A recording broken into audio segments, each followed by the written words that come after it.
Cette semaine, dans Carnet de santé, un regard sur la fièvre jaune ainsi que les efforts du Nigeria pour contenir une épidémie de la maladie dans le pays. Pourquoi un vaccin contre la fièvre jaune est obligatoire avant de visiter certains pays africains? Les réponses d'un expert. Et les nations africaines se préparent à déployer les vaccins contre la maladie Covid-19. Nous verrons cela de plus près. De plus, quelques conseils pour perdre du poids en cette nouvelle année. C'est dans cette édition de Carnet de santé.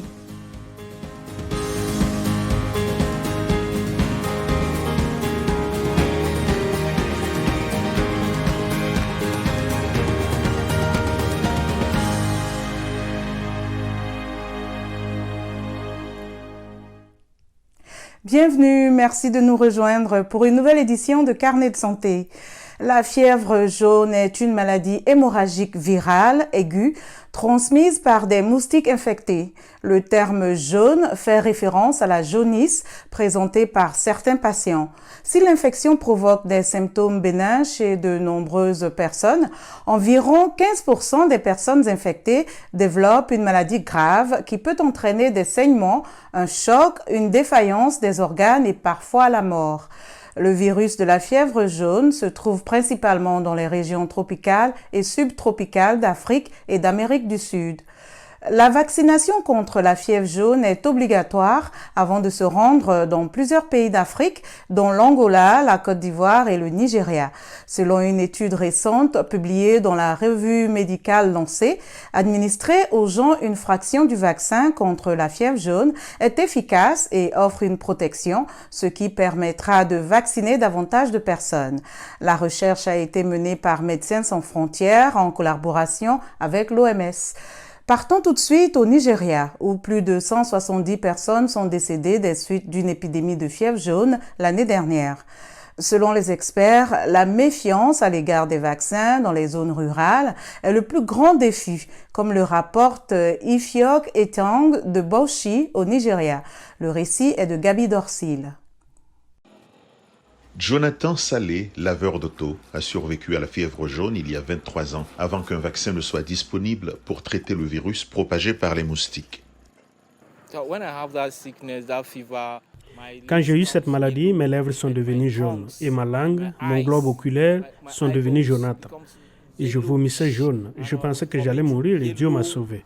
Je suis allé à l'hôpital et ils m'ont donné des gouttes et des médicaments.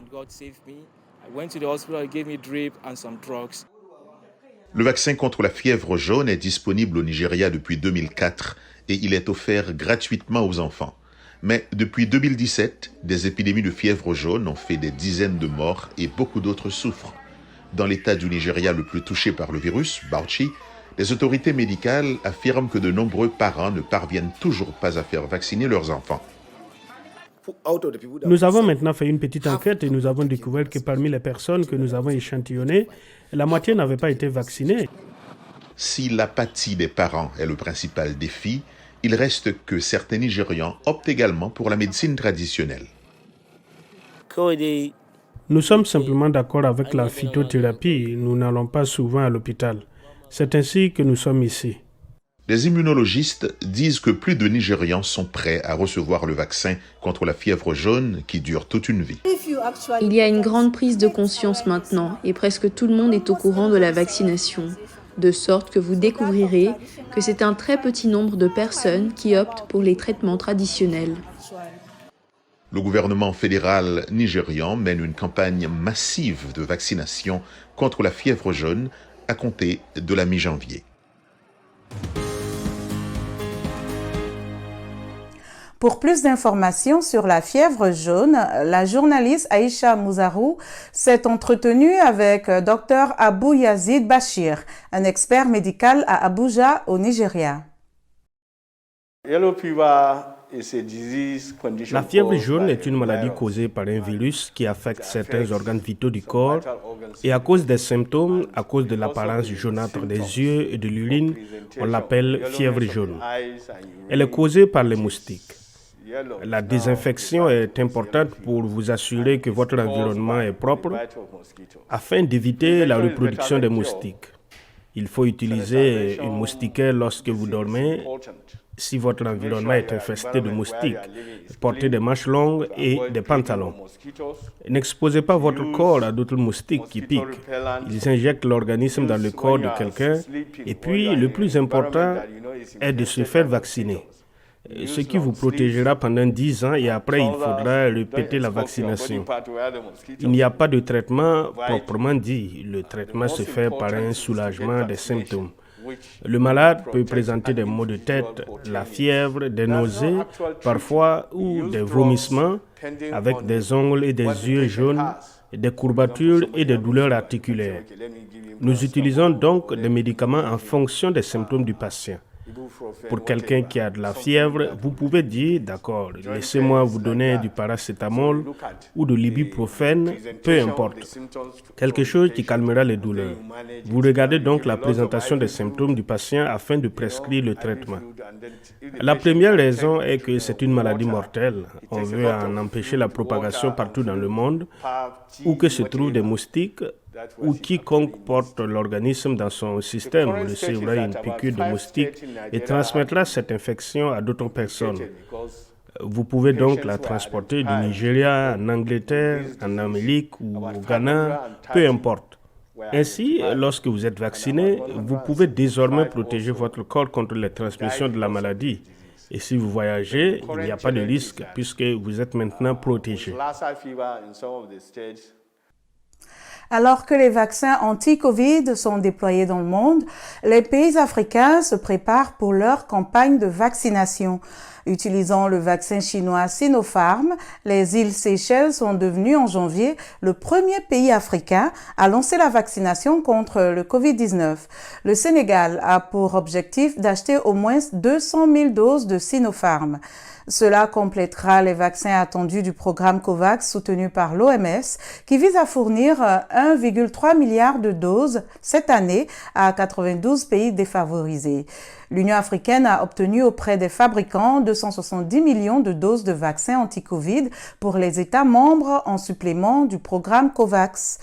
L'Afrique du Sud, pays le plus durement touché en Afrique par la pandémie, a commandé 1,5 million de doses du vaccin de l'Université d'Oxford, AstraZeneca. Dans le cadre d'un accord distinct, l'Afrique du Sud devrait recevoir 6 millions de doses vaccins du COVAX. Le Kenya recevra 11 millions de doses de vaccins de l'Union africaine et espère obtenir plus de doses séparément. Pendant ce temps, le président du Ghana, Nana Akufo-Addo, a assuré aux Ghanéens que des plans étaient en cours pour obtenir les vaccins. Le Nigeria s'attelle présentement à déterminer le type de vaccin à acheter et la quantité nécessaire. Le déploiement de la vaccination contre le Covid-19 est en cours aux États-Unis après la mise à disposition de plusieurs millions de doses. L'hésitation ou le scepticisme vis-à-vis des vaccins reste un défi majeur à l'échelle mondiale. Dr Marie Banda, spécialiste de la médecine interne à Boston, dans le Massachusetts, a reçu le vaccin COVID-19. Elle partage son expérience. J'ai vu une telle mortalité en tant que médecin, en tant que membre de famille, en tant qu'ami. J'ai perdu des amis. Et pour que je puisse même apporter une intervention ou une assistance, je me sentais mieux protégée en recevant le vaccin. Et j'ai aussi l'impression que je suis peut-être une personne qui peut propager le virus si je ne suis pas vaccinée. Je suis donc en mesure d'empêcher d'autres personnes de contracter le virus et aussi d'intervenir dans la mesure de mes connaissances et de mon expertise pour aider à prendre soin de ceux qui le font. Ces travailleurs de la santé en première ligne, ceux qui ne sont pas vaccinés, présentent un risque énorme d'infection. Et nous avons vu tant d'entre eux mourir à cause du travail. Donc tout cela m'a vraiment encouragée à faire ce qu'il faut. J'ai également lu sur les vaccinations et je connais bien ce qu'ils peuvent faire et la plupart des perceptions erronées. Et la propagande n'est pas exactement ce que l'on croit. Donc on m'a proposé celui de Pfizer J'ai pris et en gros, nous sommes allés nous enregistrer et ensuite prendre le vaccin. Après cela, vous devez attendre 15 minutes avant de quitter les lieux pour vous assurer que vous n'avez pas eu d'effets secondaires ou de réactions pendant cette période. J'ai pris la première dose et ensuite on m'a donné rendez-vous pour revenir dans 21 jours pour prendre la seconde. Notre expérience à ce jour avec le coronavirus est qu'il est dangereux, très contagieux et la mortalité est élevée. Donc, quand vous ne prenez pas le vaccin, qui pourrait empêcher tout cela, je pense que vous faites une grosse erreur. Deuxièmement, ce vaccin en particulier est fabriqué à partir de l'ARN. Il ne va donc pas vous donner le coronavirus, contrairement à ce que la plupart des gens ont compris, que lorsque vous prenez le vaccin, il vous injecte le coronavirus. Lorsque cet ARN entre et attaque la protéine, il n'entre pas dans les cellules. Donc, vous n'avez pas la possibilité que ce vaccin endommage vraiment votre structure ou change la génétique de qui vous êtes. Et les gens doivent comprendre cela. C'est une théorie du complot. Cela n'a pas été prouvé dans le monde scientifique et vous n'obtiendrez aucun effet de cela.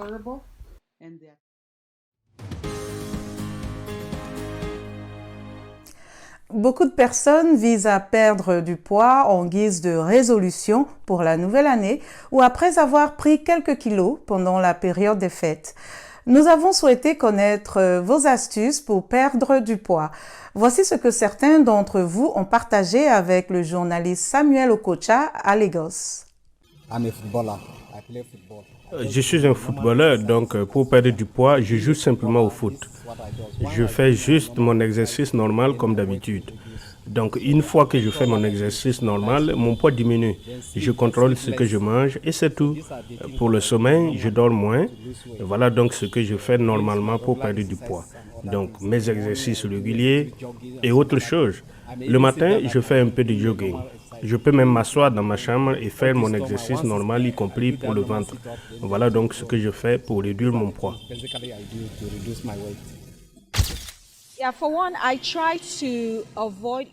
J'essaie d'éviter de manger trop tard le soir. J'ai réalisé, lorsque j'ai commencé à prendre du poids, que je devais avancer l'heure du dîner. Alors je prends mon dîner plus tôt qu'avant. Je fais un peu d'exercice et j'ai incorporé plus de fruits et de légumes dans mon alimentation. Je constate que cela m'aide à perdre du poids et à retrouver un poids normal. Et bien sûr, je m'entraîne quand je peux.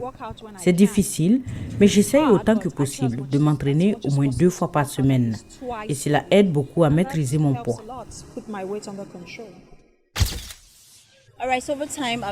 Avec le temps, j'ai appris à manger moins de glucides et plus de légumes. Ensuite, j'essaye de ne pas manger trop tard la nuit. Donc, il faut réduire tout simplement la quantité de nourriture que vous mangez.